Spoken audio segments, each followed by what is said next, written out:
Yeah, I'm in the garden and there's just like this little like hole They like could. left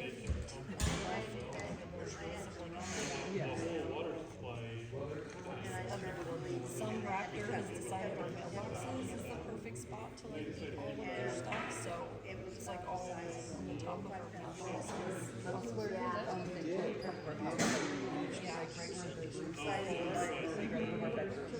It's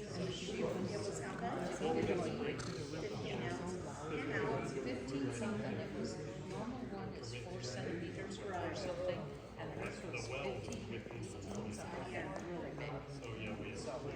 Now, the anesthesiologist told me everything from the doctor. And he was wondering he said, no, he said, usually your uterus is on the side. So they wasn't the windmill well, He said, yours is the side. And there was also last time there was a lot of people going on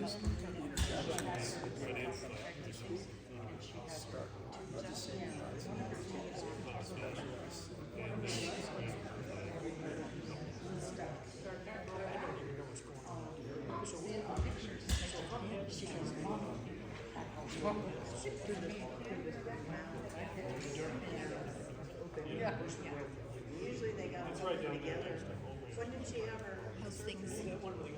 They're pretty good. Busy, you know. Like watching when you cut stuff. Yeah. Goings and everywhere, yeah.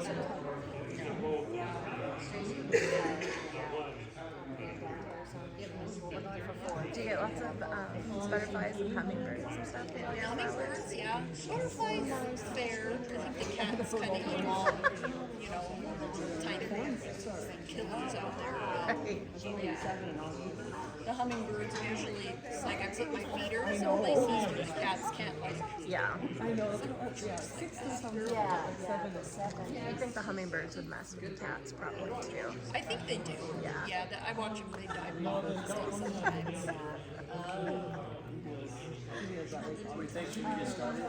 You ready? Is Ron coming? Feels like it's time. He's on his way home. Oh. Whether he gets home in time to come, he wasn't home yet, so he left early. Text me last night, she was in the At your new place, that's a new didn't say it was farm ranch. okay, but she didn't say. Crescent Valley? Ours? It's kind of a weird thing to say. I hope that he's okay. Obviously, the other one that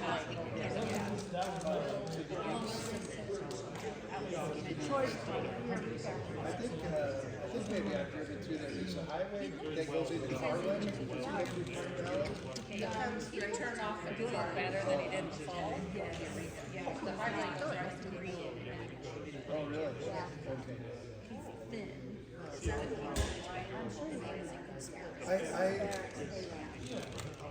Oh, the one that you bought? Oh, that's cool. I'm glad to hear it. Yeah. Officially. Official. Yeah. And then weekly golf course. Yeah, not an official golf. Yeah.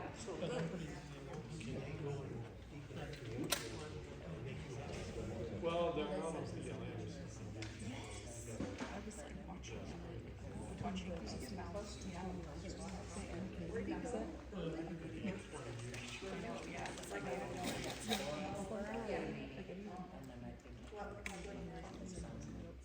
What do you think? Y'all want to start?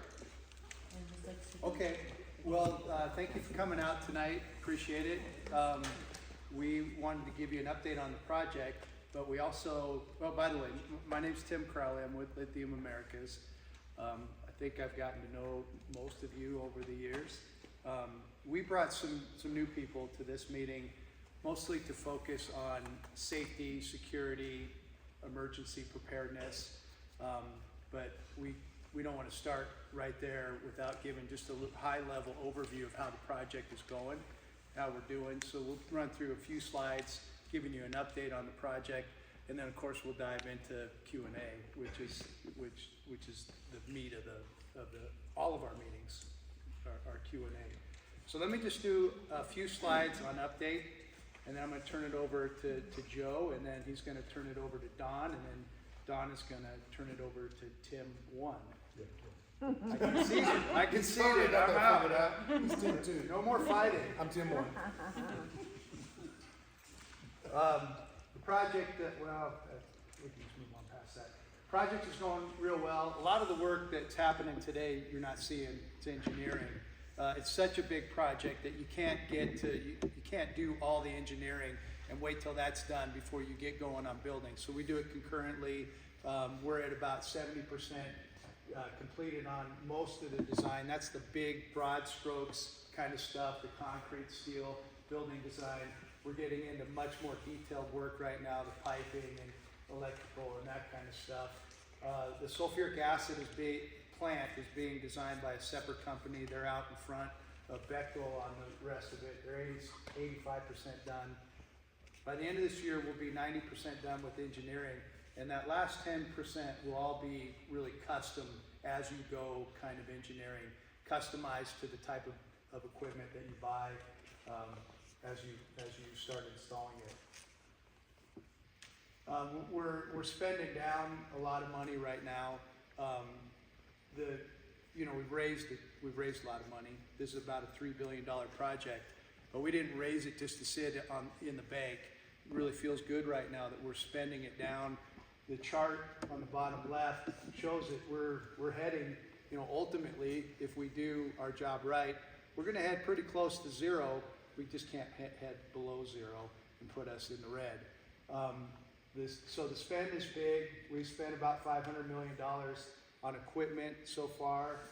We're now spending about $1 million a day just to keep the project going and build this project. So it's happening right now.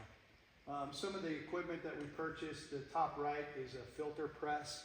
At one point in our process, we will have a slurry that includes clay, lithium, and the other minerals that have come out of the mine mixed in with water. We'll attack the clay with an acid. It breaks down the molecular structure of that acid, and then we'll squeeze that solution with a high pressure press, that one right there in that picture, and the liquids that come out will contain the lithium. What's left is a benign clay. It's just clay, and that clay is considered tails, and we'll go on our tails impoundment. It's not only lithium that will come out of that solution, and all the other minerals that were bound up in that clay will come out as well. Magnesium, potassium, arsenic, antimony, fluoride. And so there's more processing that has to do. That's a middle step to crystallize it and pull out all the other minerals and get to a really high purity lithium. We're actually adding in a carbonate and we'll produce a product called lithium carbonate. Once that's done, we're done. That product, which will be in a white powder, goes in super sacks. It'll get shipped off to a cathode manufacturer here in the United States, owned by General Motors. They're our customer. GM will turn it into cathode, then they'll turn it into a battery, and then they'll put it into electric vehicles. So the equipment is coming together. In the bottom right is a heat exchanger for the turbine that we're building. If you remember, the sulfuric acid plant that we're building will generate about 30 megawatts of power. So that equipment is starting to be manufactured. We're also hiring, we're not just buying stuff, we're contracting with companies and people. And one of them is Carwill by the airport. They've manufactured this rig to do fabrication of our pipe harnesses, our pipe racks. A lot of piping. Once we take the ore out of the ground, we're adding water, turning it into a slurry, and almost the entire process as it moves from leaching to crystallization as liquid, and it will be a closed circuit that is piped. So the facility will have a lot of piping. Carwill's going to do all our pipe rack fabrication. The dirt work for our plant is done. It's been done for a little while. We've built the foundations for all of the buildings at our facility, and now we're starting to pour concrete. That's happening every day. We put in a couple million people hours to get to the point that we are right now. We're now at a point where it's going to start going vertical. Steel will start going up in August.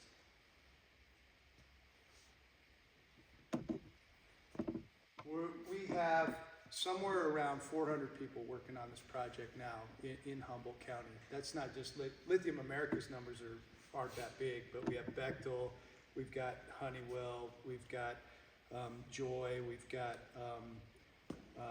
what's the contractor doing all this? Select Fill. Ames is out there. You aggregate all that up and you get to about 400 people. It's a big number, but we're going to go up to about 2,000. Right now, all of the workforce is fending for themselves with housing, and you can feel it in Winnemucca. The hotels are full, and we need more space. So we're building the workforce hub. It's gonna, when it's fully up and running, we'll have 1,997 rooms. All of the rooms are single occupancy. They all have their own bathroom, and they're not big. They're about 100 square feet for the standard room. I heard that number from you last night. Thank you. But they're a place where people can get some solitude. They can go and have privacy, get a break from really hard work. And so occupancy there starts this summer. It's going to have occupancy and construction happening at the same time because it's done in wings. So we'll start putting heads in beds this summer. This is our workforce curve. We're at about, like I said, about 400 people right now. By the end of the year, we should have about 1,000 people working on this project, and that'll trend up to this time, a little bit later, a little bit more than a year from now, we'll get it. Yes, ma'am. Does your microphone work? Oh, yeah, I'm sorry. And when you face the screen, we can't hear anything. You got it, no problem. Thank you. Just press the red button on the bottom and hold it for a couple seconds. The red button on the right, a button. Got it. And just hold it till it turns red. Okay, there you go. Hello? There you go. Does that help? Okay, so so that's our trend in employment. The blue line across through there is just hours, cumulative hours. So that's a trend line that's going to keep going up and up. And then I just am closing out with the school. The school is on schedule. We had a competition to see who's going to do the detailed design and construction of this project. 2 firms were in that competition. We will award that contract in the next 2 weeks. So we're at a point where we're going to move forward with one company to build this, finish up the design. We'll break ground later this summer. We're looking forward to having a groundbreaking event. So we're moving forward on that. That's it on just a general overview. Any more questions before we turn it over to? We'll do Q&A after this, but any immediate questions before we turn it over to? The school will have kids in it immediately after the first of the school year, after summer. It's supposed to open June 2027 and open for that. So it's gonna still be a minute. Yeah, it's gonna take a couple years to build. Yep. So I want to introduce Joe Burfield. Joe is a retired Reno PD. I told this story last night. It fell flat, and it'd probably fall flat in this audience too, but I've known Joe since I was 15 when I bagged groceries at Rayleigh's on Keystone and 7th Street in Reno. He was a cashier, and I bagged his groceries. He doesn't remember me, but I've known him a long, long time. So Joe, well, you introduce yourself, but Joe's head of our security. Thanks, Tim. I joke when I get mad at him, I just tell him to go bag my groceries even now, but he tells me that he'll get me fired, so I guess I don't say that too often. Joe Burfield, I'm born and raised in Reno. Spent a career at the Reno Police Department, the only agency that I worked for. Retired in 2016 and was working for a company that was contracted by Lithium Americas during some early mitigation out at Thacker Pass. loved your community, loved Winnemucca, and really enjoyed the company. And so fast forward to now, I've been with the company for 2.5 years, and super happy I made this career choice. My job with Lithium is really just to make sure that everybody that is around the project, associated with the project, is safe. I use some of that experience from when I was at Reno PD to help mitigate issues that I can foresee, or to resolve issues that come up. Right now, I'll just kind of go a real high level of what I've been busy with, or what I really have been concentrating on. One of the things that affects the community out here is I want to make sure that our craft workers, that all the employees that are going out to Thacker Pass are doing it in a safe manner. So I really monitor what their driving habits are. I work with the Humboldt County Sheriff's Office, with Highway Patrol. If we get a complaint of somebody speeding, between myself and Don Ritchie with Bechtel will be talking after me, we investigate it immediately. There's immediate consequences to not obeying the rules of the road, and we just won't have it, because it sheds a bad light. No matter what the company is, it sheds a bad light on the project, it sheds a bad light on us being good neighbors, as we've told you that we want to be. So for this community, I spend a lot of time doing that. For the Winnemucca community, with the workforce hub that Tim was talking about, we're going to be housing a lot of people there.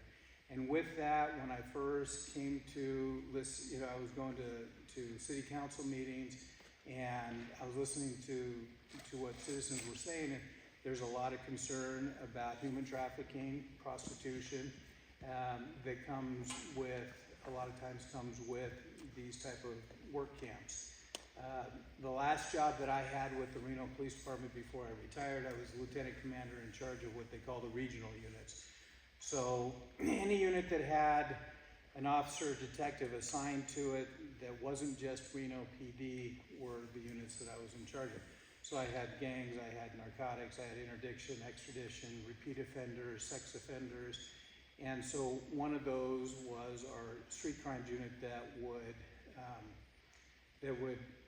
we would do prostitution stings, we would do John stings, and we also monitored and attempted to put a dent on human trafficking. I say attempted because it's bad today. It was bad back in 2016 and the years before that. But I have a real concern with making sure that property is safe and secure, that it doesn't turn into a flop house or a prostitution place.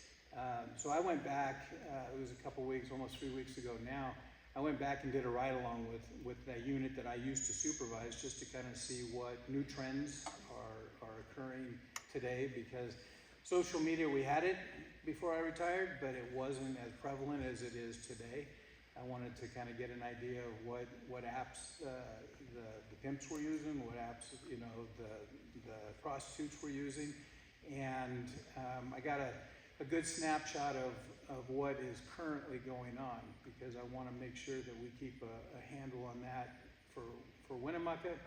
I talk with Chief Rangel all the time. I talk with the sheriff all the time, and we want to make sure that doesn't happen in that community. It's something for me that I'm passionate about. Before this job, in that career, it was one of my passions of the different units that I supervise. Speaking of the agencies here, the sheriff and myself and the chief of police, we see each other on a very regular basis, but in a meeting that I had, it was suggested maybe we have some regular scheduled quarterly meetings. I was just talking to Sheriff when he got here, and we're gonna institute that so that we have those quarterly meetings. We see each other probably at least once a week, once every 2 weeks, just in the community, because I think we do a lot of the same things. But I want to continue building that relationship, that working relationship with our law enforcement, and continue to try and have a positive impact. We have out at Thacker Pass, we have fencing around the property. In order to get onto the site, you have to have the proper credentials to get onto the site. I monitor that, make sure that we're not getting an angry ex-employee or whatever coming onto the site that can cause a disturbance or cause any of the workers harm. It's going to only get busier for me, but we've got a lot of processes in place to make sure that that location is safe and secure. And then with the building of the workforce hub, we're putting those processes in place now as we're constructing that site. Thanks, Joe. I got a question. Yeah, go ahead. All you guys are screaming about speeding because that's what kind of people relate to. But you got them trucks coming out that are 120,000 pounds. They try to get up and by Andono and stuff, and they're doing 40 mile an hour. The average speed on this road is damn sure pretty close to 80 miles an hour. So if you're gonna cut their speed down, you're gonna preach on their speed and stuff, give them something to work with. Don't put them in don't put them in a truck that's cut down to save the company money because it gets better fuel mileage.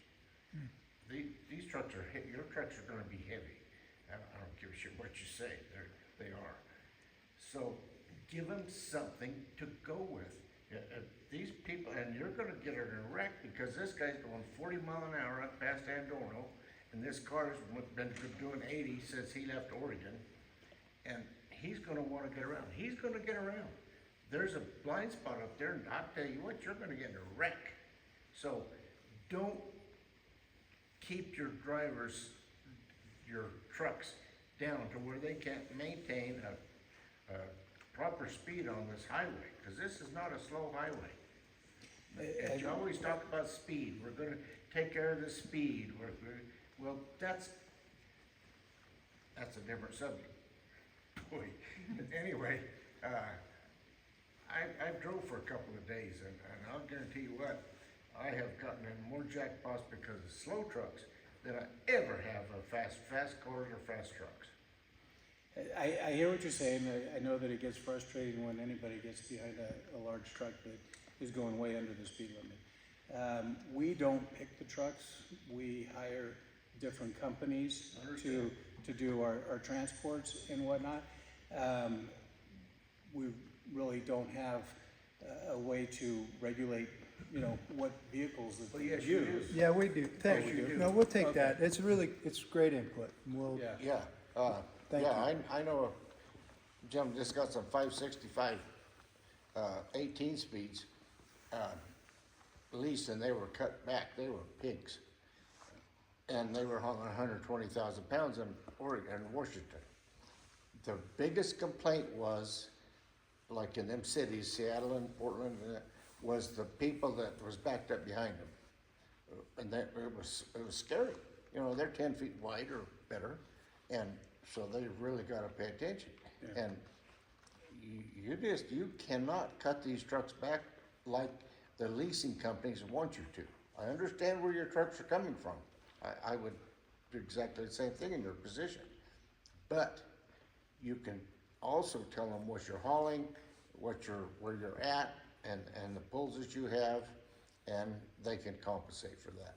So it's not a cut and dry thing where PACCAR says you're getting 180 horsepower. That's a crock of shit. And I don't deal with any of our contracts, so thank you, Jim. I didn't know that we had. no, it's just, I think it's constructive, so I appreciate that input. And, So he's talking about trans systems used to run for the mines, And look at Immigrant Pass, how many families were killed by hitting the back of those trucks doing 25 up Immigrant. There were a lot. And they That's thought they what we- made a passing lane. Yeah. And by the way, we've been hearing it from your group. We really are sensitive to, I don't know if you were at the meeting when we brought Savage out. And Savage is a logistics company, and they went into this presentation about how safe they are and how they're gonna have governors They on all said their trucks. 55 miles an hour. And this group said, what the hell? You mean you're gonna go the speed limit? No, get out of our way. Yeah. They're not even gonna go, that's not the speed. Yeah, That was the problem. yeah, And I- 25 is a minimum speed limit in the state of Nevada. Now, if you're on a freeway, like he said, Immigrant, So I'm with Go him, calm yeah, down. we need to start It's working tough. on a passing lane. they can Oh, go around. totally. That's the answer. Yeah, Now, we've you're absolutely yeah, right. we've been working on it. Out here, somebody that's going, 40 mile an hour, I've been there. I worked for UPS for a long time, and they don't care about power, they want fuel mileage, they just want money. But anyway, you got to give these trucks something to do to get out of the way. I go down the road and I see a prime truck. I'm gonna get over way sooner than I would anybody else. They're 62 mile an hour trucks. I disagree with that. But I always think go that's fast. gonna be a bigger concern for the busing. Exactly. Thank Get you. your employees Thank busing you. and, trying to decide what 'Cause size they're not of gonna slow groups you're down. gonna send Sorry. those buses Excuse out me. in, Cause if you have them kinda stacked up back to back and somebody can't pass and get through there, Yeah. or, Yeah, and they get- someone that's just in a They get tight. big hurry, If, yeah. if there's, if the person was halfway intelligent, give room between the two where this car, this Mustang that's going 8,000 miles an hour, can go in between here, go in between here, and go in between here, and get around going its merry way. Well, That's we're something- sensitive But they to don't it. do that, they get right here. We haven't really been tested. Now is the time, because we're on the roads now. Tell us what you're seeing in real life. We'll do what we can to weigh in on that. There's That one's danger the on. first one for sure, on Okay. pulling that pass, for sure with that nonsense. Okay. Yeah, 'cause it's For it's a killer. safety matters. You bet safety is ass, I'll tell you. And if you can't get a passing lane, We you know, need to we've lived it. bump your governors We up on the pull buses triples and and bump we your have horsepower big up on your trucks. trucks. Those trucks can pull that hill at 65, 70. Cruise if you get the- control. If you get your bigger engines in them. Yeah, They'll pull it loaded, but you gotta get your bigger engines, they'll pull it. All You right. can do Until it. you get a passing lane in and then, You can do it. But are you guys In just fact, I talking know where about some are at. 95? Is this your? No, well, I'm not hearing just 95. I'm just thinking of the whole route.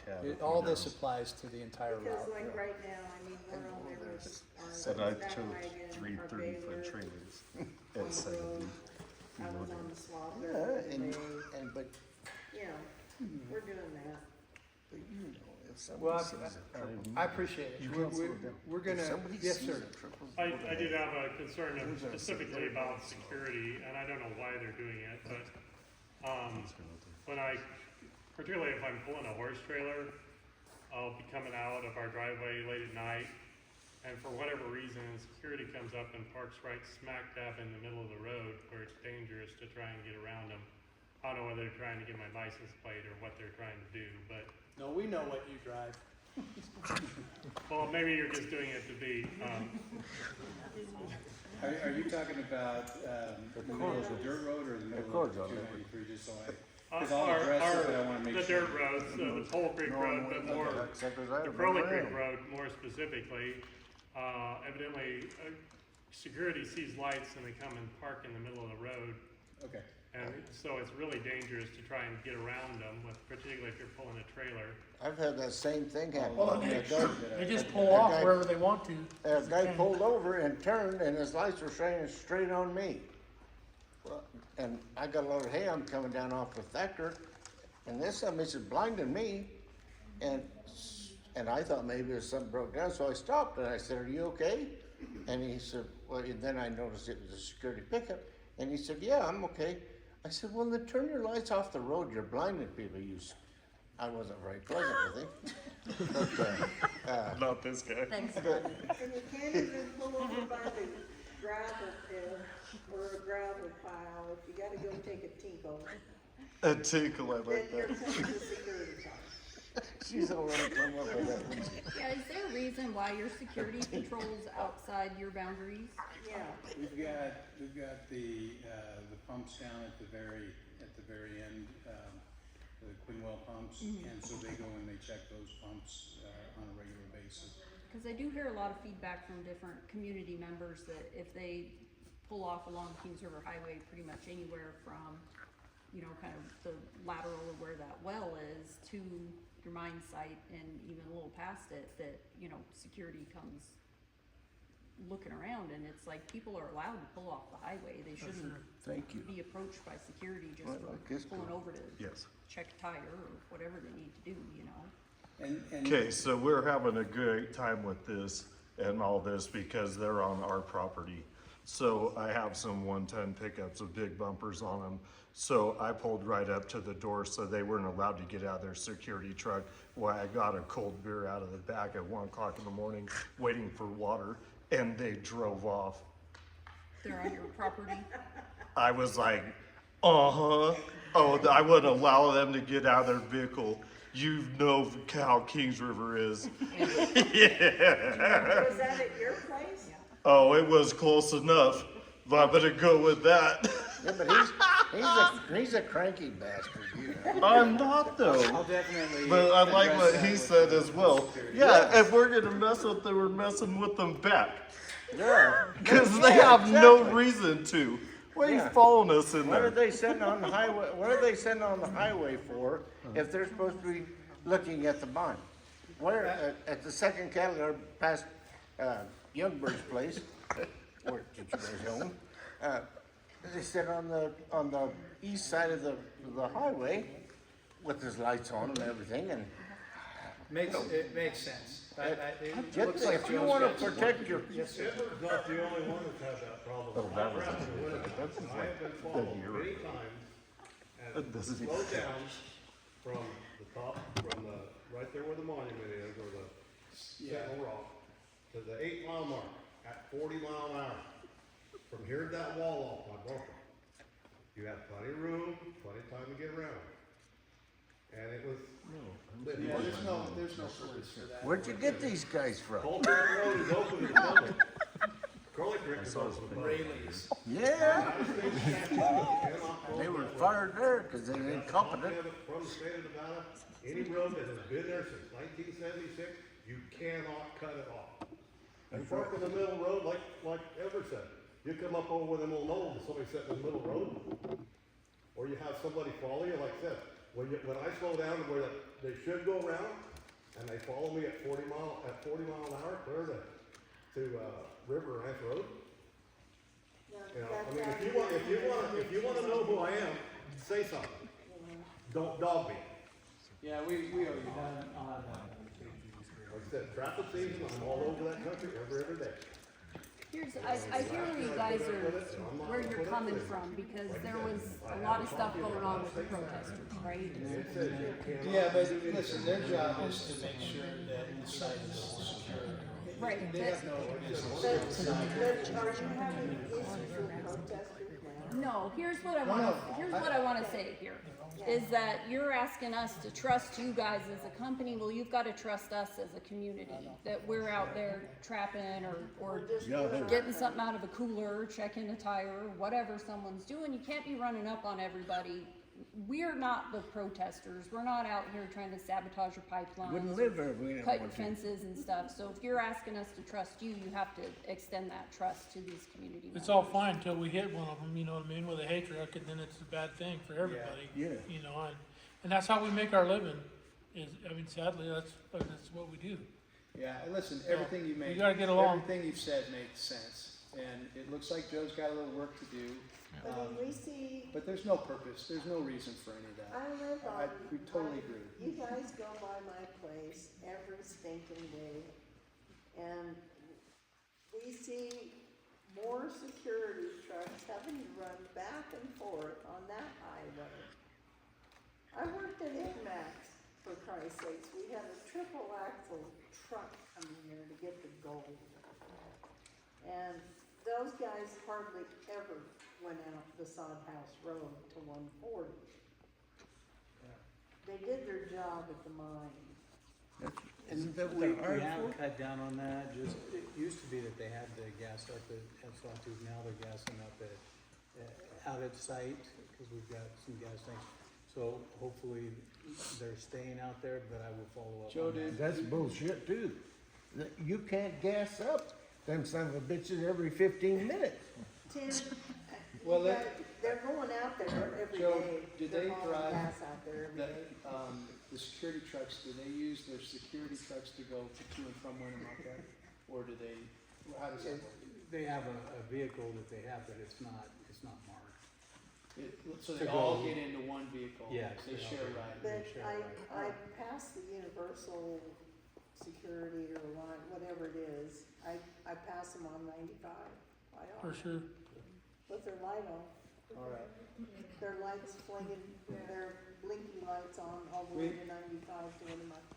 We hear you, we hear you. There's I no, mean, you there's know. no cause for that. Their No, job we- is to secure inside the fence, not outside the fence, so, I Thank you. appreciate it when I did stop and talk to one of the security gals when there was a dog missing. And they had Liz? been Did you talk alerted to about the Liz? dog. I don't know who it was, she's super cool. but Probably was it. she was outside the gate and I told her I was looking for this dog and they did find the dog, but, you know, Most of them are rude as a rattlesnake. well, Well, we can't have that. So we can't have that. We won't tolerate that. So what you're welcome to do is call us. The main point of contact is poor Maria right here, who lives in Winnemucca. Call her, please do. We want to. Call anytime. We don't know. well. we Try see it. Try it. We see it a lot, and we see it when the buses go in and out, that there's usually a security right with them, I tagging along. I think you got the message, Joe. Did you get the message? I mean, we're sitting here going, Gene, do they really think we're gonna? he's got the message. I think what you raised is totally valid. I'll tell you what, give him a chance. See if things improve between now and our next meeting, and then we'll go from there. Is that all right? Tim, Yeah, I that's- got Yeah. a question. I've been harping, for the DOT to put a light for this. I know, you brought it up last meeting. And I called them. Did you? Yeah, Yeah. they're reluctant, but they're working on it. oh my ass. Well, I'll send you the email dialogue, just so you know. PennDOT ain't got no money, they're broke this year. Yeah, so am I. And I don't wanna run into some poor son of a bitch either. But, I mean, if you put safety on a piece of paper, by God, somebody has to pay attention to Well, it. listen, I think you're probably right about the light. I ain't We probably can't, right. we can't unilaterally just go put a light on an I intersection. understand that. Yeah. They have, there's room in the corner of the state yard that would shine across there, so where you can see somebody except old Smokey picking his ass. Yeah, Over that's there, not and you can helpful. barely see him. You don't know where that turn is. If somebody's coming, they got their lights a little bit high, you don't know where that turn's at. I mean, I made it a time or two, and at night, and by God, you cannot see where that son of a bitch is at. You're talking about like a yard light? Yes, A ma'am. big one, okay. Yeah, like I was on the old store. Yeah. There's more lights that come off the post office than the DOT puts So, up. Yeah. I want to introduce you to Don Ritchie. Don is with Bechtel. His job is, well, I'll let him tell you what his job is, but he's going to focus more on how we're going to manage our workforce and the construction workforce. Thank you. I was hoping I'd have to use a microphone, but here we are. Good evening, everybody. I was lucky enough to meet with Danica, Jenna and Susie last night at a working group meeting, and it was good to meet them. I put a few notes together. I won't be referring too much, but what I want to do is try and give you an overview of what Bechtel's doing with all. Turn it up a little bit, buddy. Is that any better? Yeah. Very good. Okay. what I want to do is just give you a little bit of an overview as to how we bring our employees onto the job, and it relates to every employee that comes onto the job that's under Bechtel's management contracts. And so we start off with an orientation. So the orientation takes place in Winnemucca. We've partnered with the Great Basin College in Winnemucca, and we've been operating out of there for about the last 6 or 7 months. Our orientations aren't just about safety, it's about our expectations that we have for behaviour in the community. It's our expectations that we have about working well with each other and treating each other neighbourly. At those meetings we set expectations. We also, I'm sorry. Boys, are we gonna have to split you two up? Well, I'm sorry. Yes, he's One of Australian. y'all's gonna have to get on the other side of the teacher voice here. I was hoping none of you picked that up. If I promise to behave, I thought it was Kiwi, but no, and I We heard don't it was. want to go there. you can't control me. He's Australian for crying out loud. I know, Gene. Yeah. You're doing a So- fine job, sir. So what we also require people to do is to acknowledge that they have not just understood, but they will abide by those rules. The rules that we put forward in the project work rules, which I sent a copy through to Maria yesterday. We were asked to share a copy of that. Our project work rules, our accommodation code of conduct. There's also another document in there that I'll speak to a little bit later, or some contact details that I'll speak to a little bit later. Those rules that people acknowledge and sign, they're a condition of employment. If those rules are breached, then there are consequences. When you review the document towards the third section, there's a detail of what those consequences are. Obviously, every incident is investigated on a case by case, and we don't rush to judgment. We hear what people have to say, and based on the information that we have for the individual and also for the witnesses to whatever incident it is or report that we have, we allocate a certain consequence. Our pre-start meetings, I don't know whether anybody here has heard about the pre-start meetings that we hold on the site, but every morning.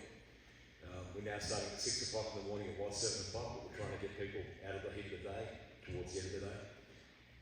We have a meeting that might last for about 15 minutes. And we start off with a safety moment.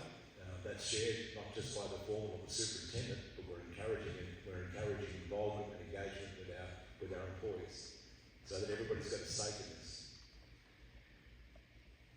We run regular reminders to everybody about our expectations of them as our employees, because a lot of people come in from out of town. They might be from Reno, they might be from Washington, they might be from another state on the East Coast. You're going to have a few more expats over here as well, but that'll be a fairly minimal number. During those pre-starts, we just give people a little bit of a reminder. If we overload people too much, it becomes like white noise, so we can strip feed it every couple of weeks. We spoke about speed before. We had concerns that were raised. We weren't aware of that.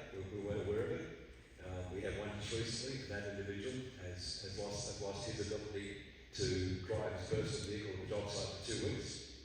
If there's a second occurrence, they'll lose their privileges to drive their personal vehicle for the duration of their employment, and they'll be riding the bus.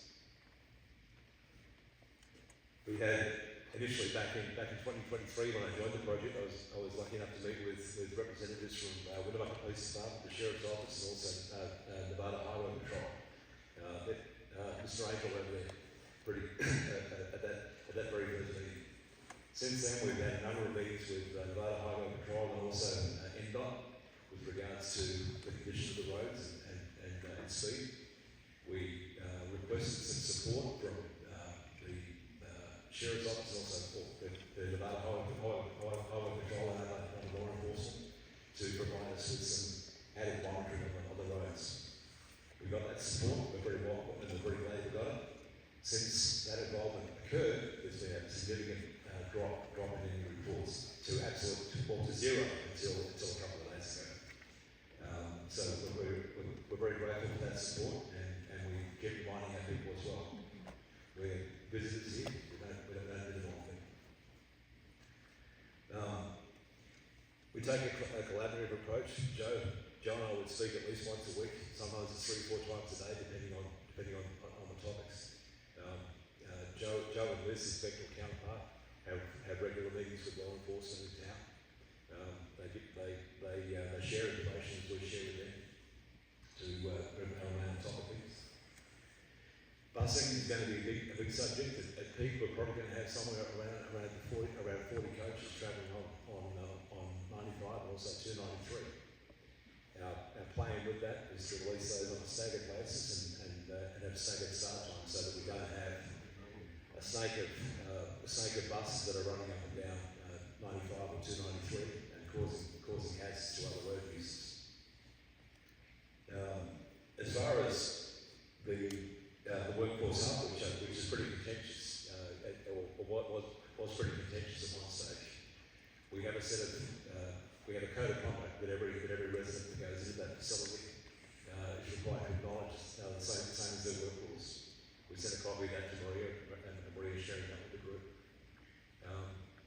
It's a very similar set of rules as people used on their other project facilities in more isolated locations. And there's a set of consequences for not abiding by that behaviour. And it could be determination to one of our employees, our employees, or a removal of site access if they're one of our contractors or another activity. It is going to be a camp that's been known as a man camp. It means that we're not going to be selling alcohol in the camp, but we will be permitting individuals to bring limited quantities of alcohol with them. We don't want to be pushing consciously people into town where they can go and have a couple of beers or a couple of shots. We believe that if we allow a reasonable amount of alcohol to be consumed by somebody in their living quarters, then it will reduce the amount of people that go into town. As far as the other information that I'm going to give you, so Becky's been running an ethics and compliance hotline for about the last 20 years, and that hotline is open and available to employees of the company, to subcontractors that we work with, and to members of the community. And the intent of that hotline is that if there's something going on that you're not happy with, you can call that, or call the line, or send an email, and it remains anonymous. But if you don't know that, we can't fix it. It's been very effective on other projects, both in the United States, in Canada, in Serbia, where I was last working, in Australia, and other parts of the world. So we encourage you that if you have an issue that you don't know who to call, and speak to that person about it, use the hotline. Each case is reviewed, each case is followed up. I get involved with quite a few of the investigations that come my way, depending on what the issue is. But it's there to be used, and we encourage it. That's pretty much all I've got to. I want to thank you. Did you say 40 buses? Yes, we figure we're going to peak at around 40 buses. Yes. Good Lord. How many guys are in a bus? Up to 50. You drug testing everybody going out there? Oh, good point. Sorry. So, sorry. Thank you for reminding me. I appreciate that. So, everybody who comes to the project is subject to pre-access drug testing. Last week, and Joe, thanks for the reminder also. Last week we were able to begin a random drug and full cause and reasonable suspicion drug testing facility on the job site. Our medical provider received their license and they're now certified to provide that service on the site. But that's every worker that walks through Yes. that security gate. Yes, sir. Yep. But what are you doing quarterly, monthly, what are you doing? I mean, there's a protocol on drug testing, and usually it's like, if you have a suspicion on somebody, you can pull them and a mob of workers with them, so they don't know that they're a suspect. Yep. Been there. The other one is, you do quarterly, just random in each group. Our testing is going to be very random. Who's gonna be doing your testing? The testing is going to be done by a certified practitioner that works for our medical clinic, and that's going to provide some information on that. You do them on site? Sorry? On site? They are being done on site, yes. But they have to be sent out. Sorry? The tests The themselves have to samples certainly need have to to be be sent out, that's sent out. right. Yeah, that's true. Yeah, Now that marijuana is legal, yes. do they have any in their system at all to work out there? I knew someone was going to ask that question. Because that's considered No, driving intoxicated. Exactly, okay, so marijuana is legal in the state of Nevada, it's also legal in about 42 other states within the United States. But it's not permitted on that project because there's no legal impediment that it's tolerated on that project. But he can show up high. Sorry? He can show up just high on marijuana. You can't smoke on the premises, I understand. Right. But can No, you show up to no. security gate high?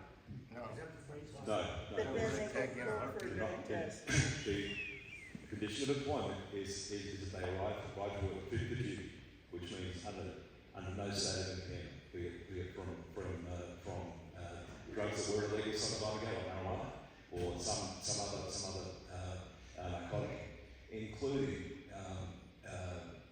drugs that have been prescribed by a physician, for example, that may have some effect on their ability to remain alert and awake. So how many refusals before you fire them? 3? We have 0 tolerance. They Thank you. have to That's take what the my drug test question when they're was. requested? I'm sorry. They have to take their drug test when they're requested, or do they get 3 refusals? If the drug test is refused, it's considered a decline and site access is automatically revoked. They're let go Yes. on the first Their- refusal. Their site access is revoked, yes, on the first refusal. That's correct. If somebody, so, I'll qualify this a little bit. If somebody comes through to us and says that they're taking a certain medication, Right, they declare that before they take the test. yeah, And our medical staff on site are required to go through a checklist. They'll ask everybody if they're going through, if they're taking any medication at the present moment, which may provide a false positive. right. And they'll say, yes, I'm taking this, I'm taking that, I'm taking that. That's the opportunity that people get. And so when that sample is taken, it goes through a chain of custody, so that there is a very clear line of communication. There's no opportunity for any elaboration Or that they bring their own sample, Correct. Yep. a substitute sample. Yep. Gene will talk with you all night, which is fine. No. That's I- just from it's fine, experience. but, Excuse me, Jim. yes, sir. He knows some shit. I went out there and took your MSHA and OSHA class and took a piece of Okay. equipment out there. And one of the things when I had to get licensed to bring my Roadrunner hay squeeze out there was a no tolerance rule. If Yeah. you were drinking anywhere on site, you were gone. Yeah. And it said it before I went to the gate, before I took my $100,000 piece of equipment out there, there was nothing. Now you're telling me that we might have some brothels and alcohols Yeah, being able to be. We're gonna work on his language. No. I didn't it's say not- the F word, and that's No, amazing not yours, not yours. because that comes out my mouth frequently. No, it's zero tolerance on drugs and alcohol. Zero tolerance. You're absolutely right. You can't have it. This is a place Thank where. you. There, you got big ass shit up. Yeah, you're right. No, that's fine. Sorry. That's okay. You're right. It is. So, It's big. No, not you. Okay. You're all right. No, So I'd like to, lighten the mood a little bit, how's the mind doing? it's good. Everybody. Well, we haven't started. We'll start in 2027. You lose a lot of dirt. Yeah, we have more work to do, for sure. Our timeline doesn't get us there till the end of 2027. That's when we're gonna go into production. We got one more presentation for you. It's another difficult accent. It's a Bostonian accent. You'll recognize it. And this is our head of safety, and he's got some slides to run through. This is Tim Watley. T1. So thank you, Tim. The reason he says Tim 2 and I'm Tim 1 and we have 3 Tims. And I settled it right off the bat. When I got here, I just told him I was Tim 1. I'm pretty direct and I like y'all's directness. Can you tell where I'm from? You want to guess? Oklahoma? We're going to have to go outside and talk if he's going to say I'm from Oklahoma. I'm a Louisiana boy in Shreveport, Louisiana. And I moved 1,800 miles to come to Lithium Americas, and I want to tell you a little bit about that story. I grew up in Shreveport. My father owned a big farm in a little town called Coshada, about 40 miles south of Shreveport. I got to grow up on 310 acres. We had cows and horses, so I grew up working just like y'all have. So We don't hold that against you. thank you. I wish I just remembered half of what my father taught us about horses as kids. But I got to roam around at 10 years old on a 310-acre farm, learned all about worked in oil and gas, and then when the oil and gas fell completely apart in the early 80s, I went back to college. Worst thing and best thing ever happened to me. But I've been a safety guy. I said when the oil and gas fell apart, I wouldn't keep all my eggs in one basket, so safety gave me a bunch of different avenues. I'm a risk manager at heart. I do risk management. I can do the environmental. It's not my expertise. I'm a safety guy. I've been in MSHA, OSHA 35 years. And you may ask me, why in the world would you move 1,800 miles to come out here? And when I met the team, when I met the Lithium team, one of the things, and I still feel it today, I've been with the company a year and a half, just built a home in Winnemucca because I couldn't find any homes last year. When I got out here, they really, really want to address your concerns and be a good neighbor. And we've got a lot of activity that we're going to build. We're building, this is my 3rd startup from ground up. We want to keep people safe. We want to be responsive to the community. We want to help you. And I'm glad to come to get to know you and talk to you because there's a lot we've got to do to make things happen, right? So I'm just a hardworking guy. And one of the things I want to mention, we're going to talk about some slides, but I want you to notice this picture up here. Obviously, y'all are used to the dirt and sagebrush. That's kind of how we started with a blank slate. How do you build the type of facility we're building and hire thousands and thousands of people to build it and then operate it with somewhere between 200 and 300 people and keep everybody safe and help take care of the community all at the same time? It's a really, really big job. And one of the things that we'll talk about tonight is safety, but I want to start off, for me, it's all about prevention. How do I make sure people, you just don't, safety is a trained, dedicated skill. It's not something you just inherently know. Y'all grew up on farms, right? You grew up with horses and cattle. I did as well. But if you've never grown up with that, do you know what a PTO would do to you on the back of a tractor if it's running? You don't, right? So there's a new generation that we're hiring now. And we have to make sure they're trained and they're educated to the right things and understand hazards and things like that. So we're going to talk about prevention and safety and a lot of different things. And I'm not going to read all these slides, but one of the first things I did when I got here, let me just run through that. We're going to talk about what we call the safety roadmap, our systems, our safety management systems. Obviously, Ms. Jean, I heard you say lots of things. So you've got some of this training. You work somewhere that you got this training.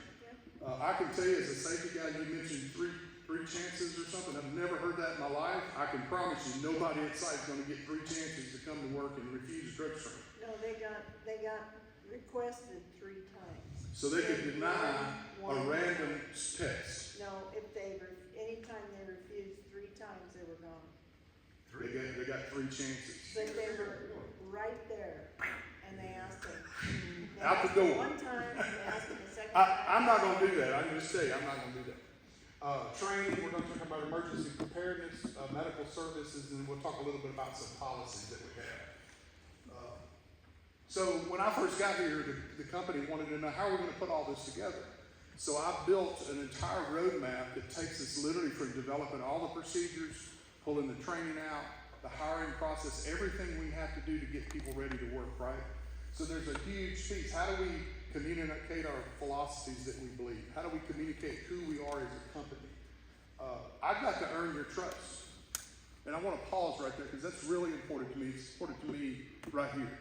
Because if it's not heartfelt, you're going to walk out of here and think, he's crazy as a loon, I don't trust him. So I have to earn your trust. Trust is not something I demand, it's something I earn. So what I'm gonna ask you is watch what we do. Watch how we respond to your needs. Watch how we care about the community. Can you do that for me? That's a rhetorical question, which means you're supposed to nod your head. As long as you show us respect as well. And I'm gonna do that. I'm gonna do that. I'm gonna do that. I'm not gonna have any problem with that. That's how I grew up. So, you know, we have to work at that, right? We have to earn that. You don't get it overnight. No, we understand that. Say that. You don't give it no shit. Well, I'm probably older than you, just say it. So, we gotta manage our workplace risk, and how do we have a dynamic culture? You know, how do you get employees nowadays to come to work and they actually want to be there, right? Sheriff, can I ask you, and I'll put you on the spot, how hard is it to hire people in the sheriff's office? Very hard. How hard is it to train them and keep them? It's one of the. Is it harder today than it was, how long you been in law enforcement? 24 years. 24 years. It's a lot easier 20 years ago, right? It was a lot easier than when I got hired. Now, how hard is it to find farm workers? It's about zero, yeah. Okay? Young kids, and you train them, and then they go to someone else's because they live so close to town. I'm going backwards here. That's a true story. So what happens, Sheriff? You train them and they go somewhere else, right? It's happening all over Shreveport, Louisiana. They train them in Shreveport, and then they go to Dallas and Houston because they make more money, right? So this is our training management system, and I'm gonna try to run through this. If you have any questions, stop me. We have what we call life safety rules. There's some rules that will get you killed if you don't follow them. Okay, so we have to have those rules in place. We do a Safe Start behavior program, which teach people how to look for things that can cause injury and trigger injuries. And I told the young ladies that I met last night, all my career being in this job, I used to find welders that really had bad neck injuries. And you probably did this. You may still do it. When you put a welding hood on and you don't have the flash arc type hoods, you pop your neck to bring that hood down. You know what that does to your neck over the years? It'll destroy your L4 and L5. And I had a bunch of people in my career, at least 5, had major neck issues. So I had to teach them, you were taught that in welding school, but you got to quit popping your neck. And you think, well, we've learned a whole lot over the years about what not to do, and we got to communicate that to the next generation, right? How many still pop their neck? You well? 1,010%, and now they have those ones that That's right. don't have the shielding on it. That's right. That you can leave down. That's Exactly. amazing. Exactly. America. It's amazing. It's amazing.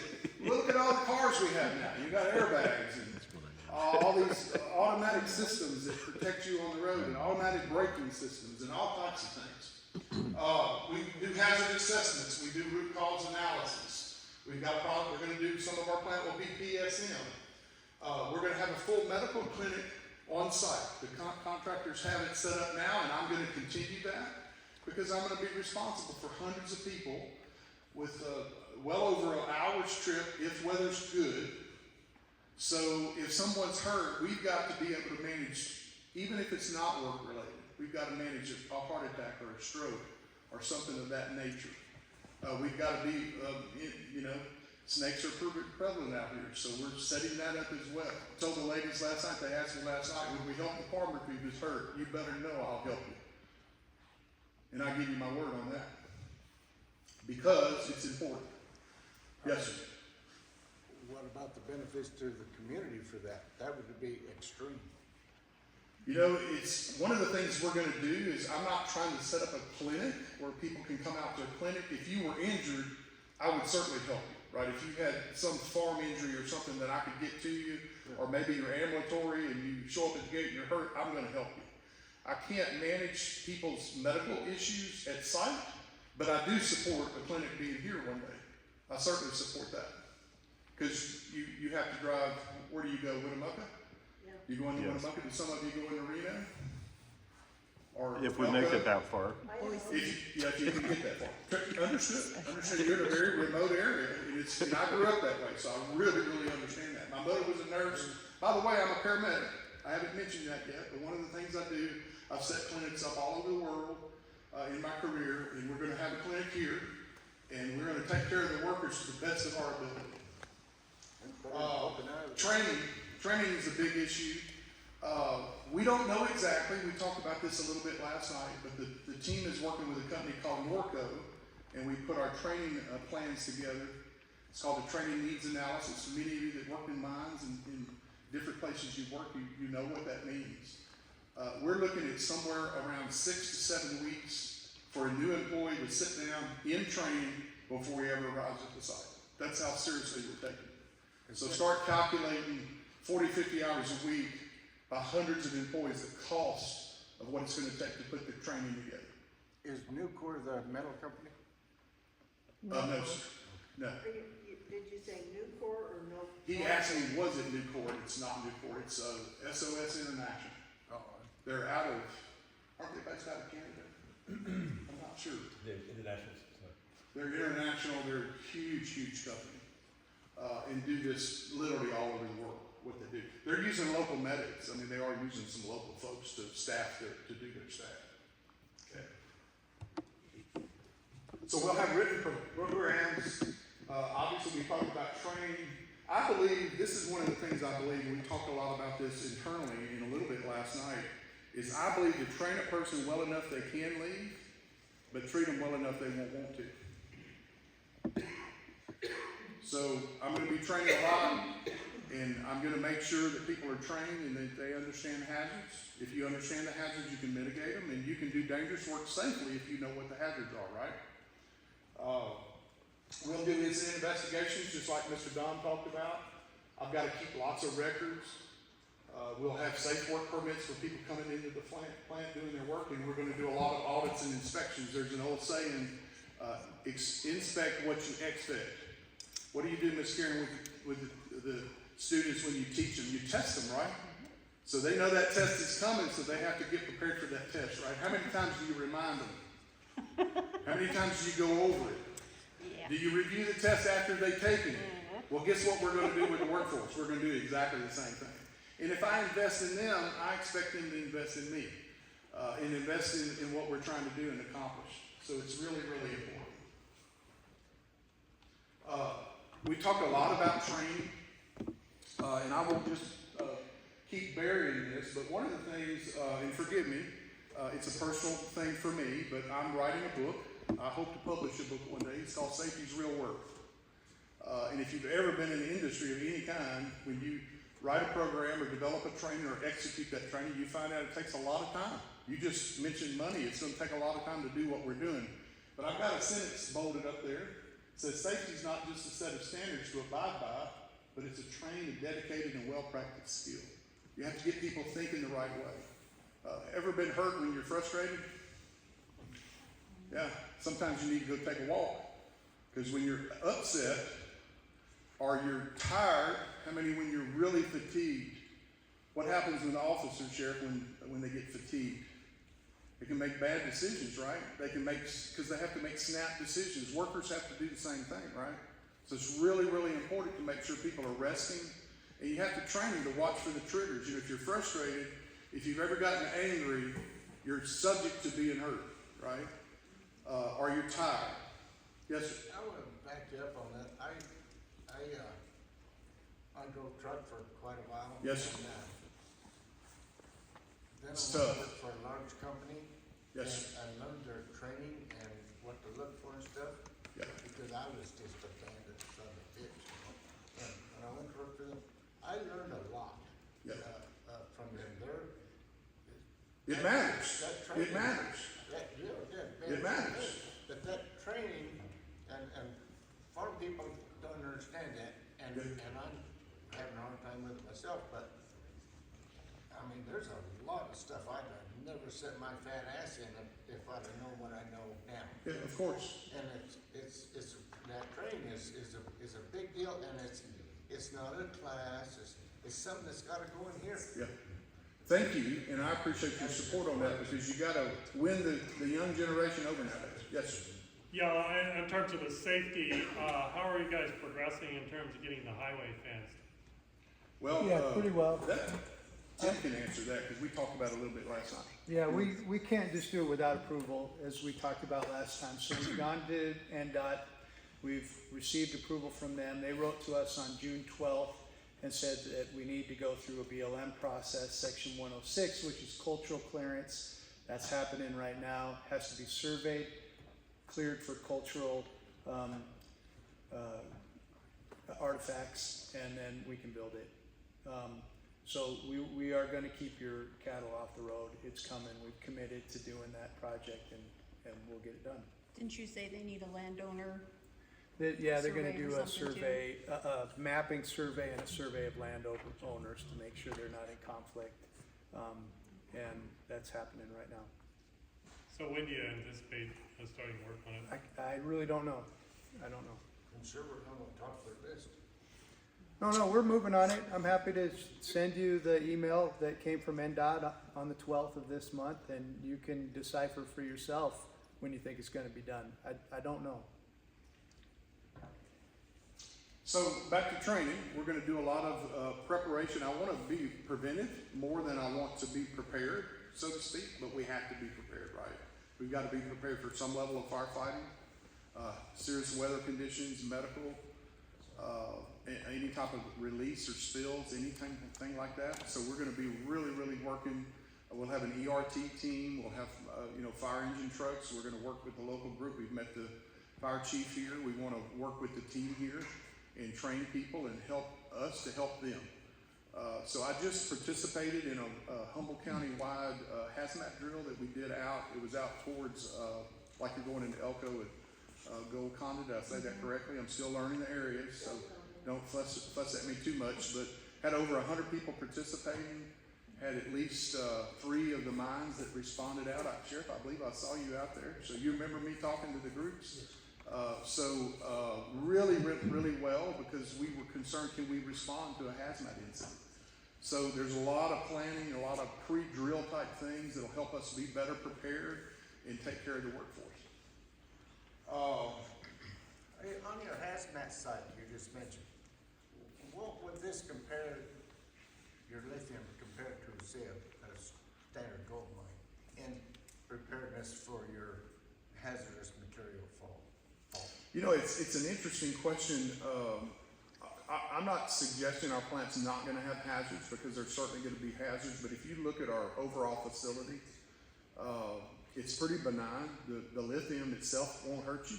It's gonna be bagged in super sacks. You don't wanna, cause a dust storm out of it and breathe it. It'll be all enclosed with ductwork and stuff to protect the air. The biggest thing for me right now is dust and silica, which we're already monitoring for the workers.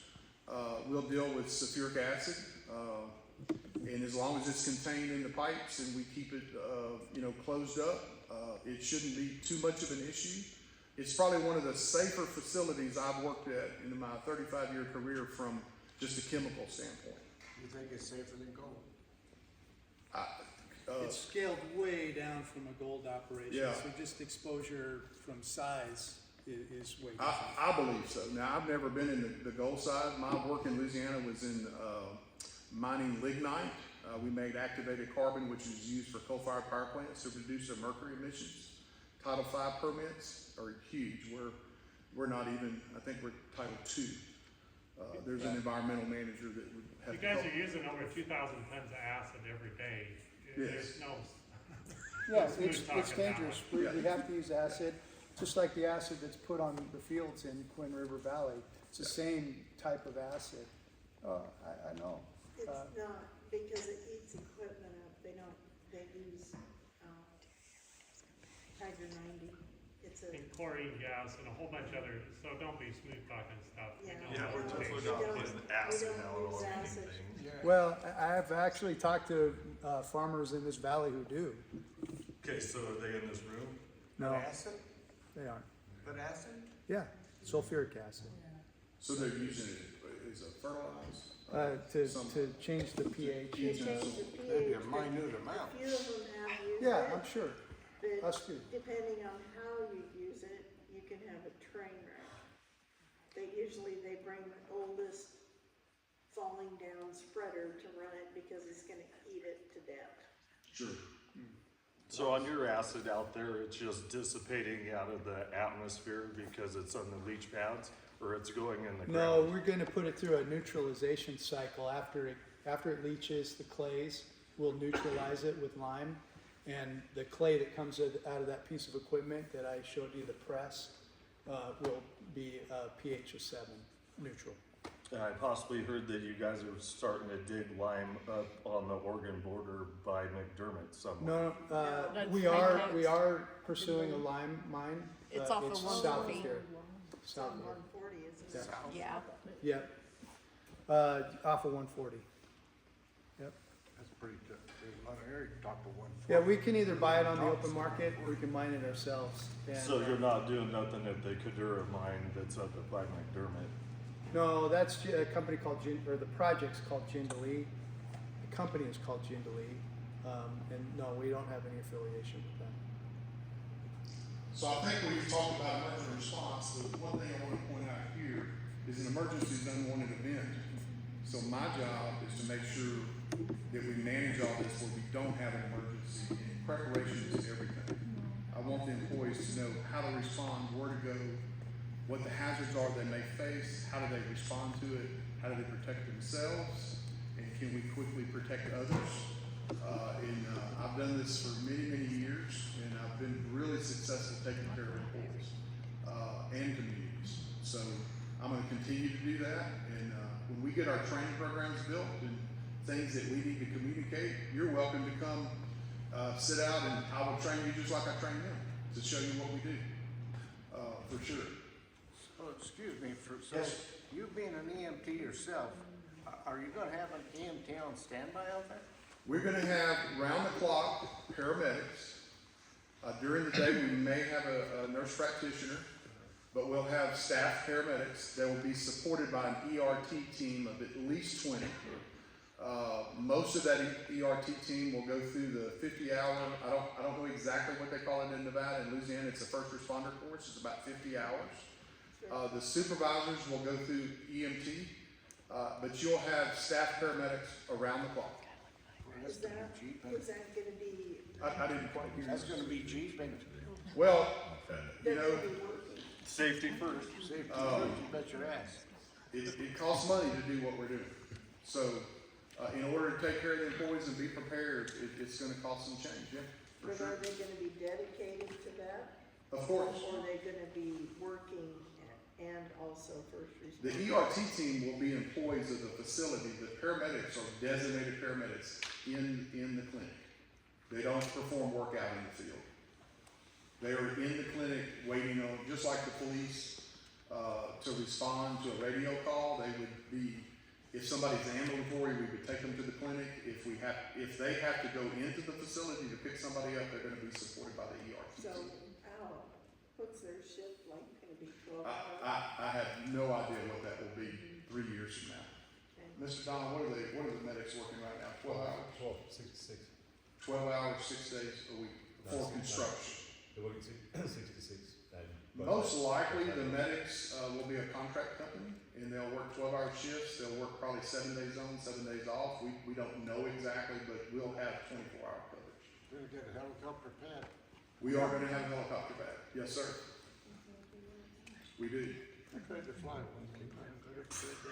So, Was that the seat that you shouldn't have put your butt in? So one thing I do want to mention to you is the physicians that I plan to use, they call it doctor in the box. So let's just say you're in the clinic and you're having a problem, and the medic is assessing you. The touch of a button, the doctor actually comes on the screen and he's seeing the patient and everything the medic is doing. This is a company called Extreme MD, and they call it doctor in a box. And the doctors do not work the ER, they do not work the hospital. They're set up in their offices in their homes. And when that call comes in, they're immediately within 60 seconds they're on the screen.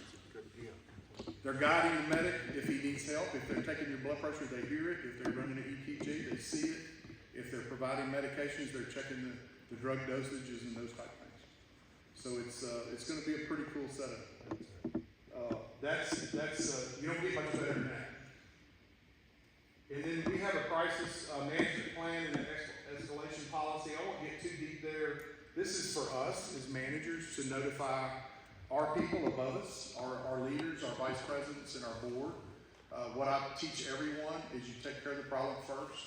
If you get a hold of Joe or me, we can call the higher ups and tell them we've got an issue, but I'm gonna take care of that problem first. I'm not gonna worry about calling somebody that's halfway across the country if I need to take care of it before. They're gonna be taken care of first, and they're gonna be getting to definitive care as quick as I can get them there. That's a good story. So I want to tell you, I appreciate your candor. I appreciate your conversation, your concern, and I'll have a lot of fun with you over the years, trust me. Thanks, Tim. Tim too? Hey, go Red Sox. Let's open it up to just general questions. Yes, sir. You guys have been illegally using water, and you've now got a cease and desist order to stop using all pumping. Are you guys going to comply with that order? Of course. And why didn't you cease and desist? You don't cease and desist until you're asked to cease and desist. And we haven't ceased and desisted today because the order says we have to stop pumping 14 days from last Friday. So we're putting together some plans. We've got some good options to keep this progress going. We need water for construction. As soon as we know what solution we land on, we're going to tell this community. So you pumped this whole time without water rights after you lost in court, is that correct? We're pumping today. And you're still pumping even though you had a cease and desist order? We got a cease and desist on Friday. And it And it says, said you have 14 days. It doesn't say you It can doesn't keep say pumping that. for 14 days, it says you have to verify you complied with it in 14 days. You're barking up the wrong tree. No. And you actually said this in front of the sheriff? Right now? Take me in, Sheriff. the letter of. We're in compliance today. I know you don't agree with I that. have the letter, I do too. and it says, the state engineer hereby directs LNC to immediately cease and desist any further pumping from Flynn Well, number 1. Likewise, hereby notifies LNC that it is prohibited from pumping water from any other well that is proposed as a point of diversion under the above-mentioned applications, including but not limited to Quinn 2. So it says immediately. Yeah, And keep it reading, says- Jane, keep reading. Okay, so then it goes about LNC must submit a written response within 14 days from the date of this letter that LNC has complied with the cease and desist notice. But it says immediately, and you have 2 weeks to type a letter and send it to them, because the mail goes to Salt Lake, and then it goes to Reno, and then it goes here, and then it goes to Carson City. I understand that. I know why they're giving you 2 weeks, but it says cease and desist immediately. I appreciate that. Thank I you. did go to college. I do know what it means to write a letter like this. Okay. It means the state doesn't care, No, is what it means. it means immediately. No, well, on paper. Well, they haven't had water rights since, the water rights reverted back No, we know. but the on state the doesn't 28th care. of April. Yeah. So you guys have been pumping out there without water rights. Listen, we're in litigation with Mr. Bartel, as you all know. So we are not gonna debate here the word revert, which is not in the order. The word reverse is in the order. We're not gonna debate it here. We've been told, we've been ordered to cease and desist, and we've got 14 days to comply. That's our interpretation. If you disagree with it, that's fine. That's your prerogative. No problem. Okay, I guess I can call. Anything else?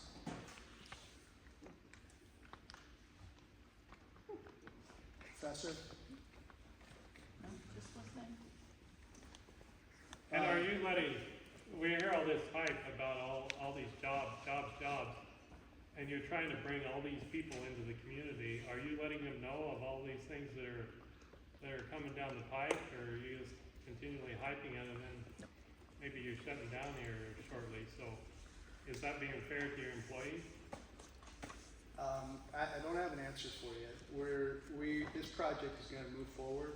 We have a plan to keep moving forward. Yes, we are gonna hire more people. And there's no secret about this issue. You all know about it. I didn't tell you, right? So sure, we're not hiding anything from our new people.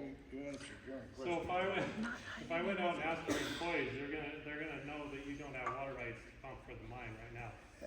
Be my guest, please give it a try.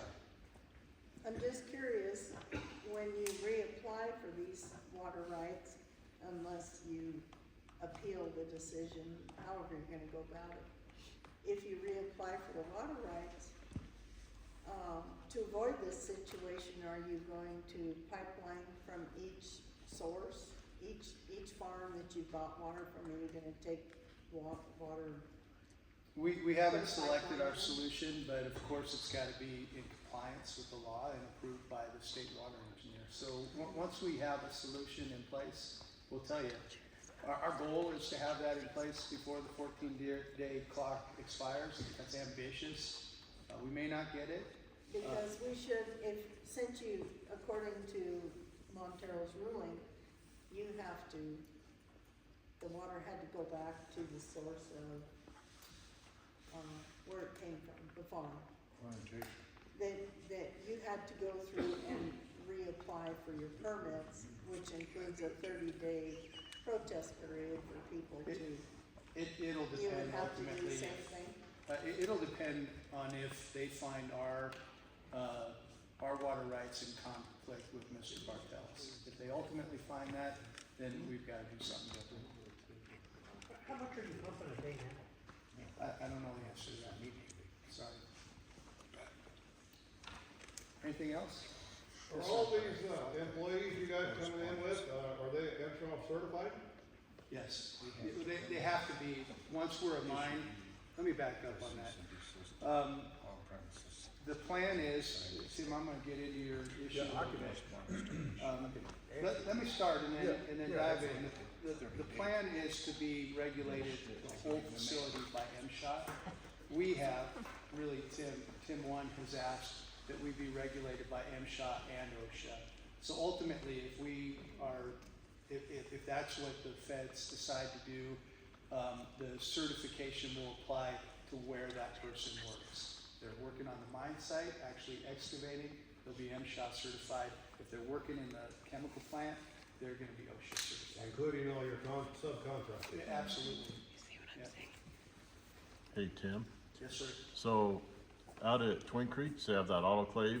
They have an oxygen plant and everything is done MSHA. Yeah. The And they- desire by the feds is to do the whole facility by MSHA. Yeah. We've asked to be regulated by OSHA. We feel that OSHA has better expertise to manage the manufacturing plant than MSHA does. It's not our decision. Ultimately, it might be. It may all be Yeah. MSHA. So have you got a chance to go take a tour of the mine yet out there? You talking about we're No. not actually mining. I mean, like for you, get a hold of Ed Trujillo and see if he'll give you a tour of that mine for your health you're and talking safety. about Twin You're Creeks. talking about Twin Creeks. Yeah, No, go to- I've not been there. Yeah, so go check out their mill and their oxygen plant and all that stuff, because it falls under the same lines of what you're trying to put in. That way you can see what they manufacture and everything, because they manufacture a lot of chemicals. Yeah, it's a good idea. Thank you. And that'll help you out on your side for your health and safety. Anything else? And that's one of our biggest concerns is what's gonna be put back in the groundwater or in the air. So the facility is a zero discharge facility. Any water that comes on the property, any water that we use has to be consumed or utilized on the property. We cannot allow water to migrate off. And that's highly regulated, it's designed, engineered for that, and it's an important topic. You're absolutely right. Thank you. So Can you guys talk about your wildfire response plan, if any? Because we've been having a lot of just people pulling off in cheatgrass and starting a fire. I mean, are you guys telling employees about that danger and? Yeah, maybe Maria, you want to talk about the the MOU we're working on? Yeah, so, I know that our environmental group is working with the BLM right now, and, we're gonna have, an agreement. So BLM firefighters will be able to pull water from our construction pond, and so they'll have access to that. And, in regards to employees, we do have a weekly meeting on Mondays, and that is a reminder every week, every Monday. Do not go off the road if it's totally unnecessary, because it could spark a fire. So those reminders are given weekly, to all of our employees. Okay.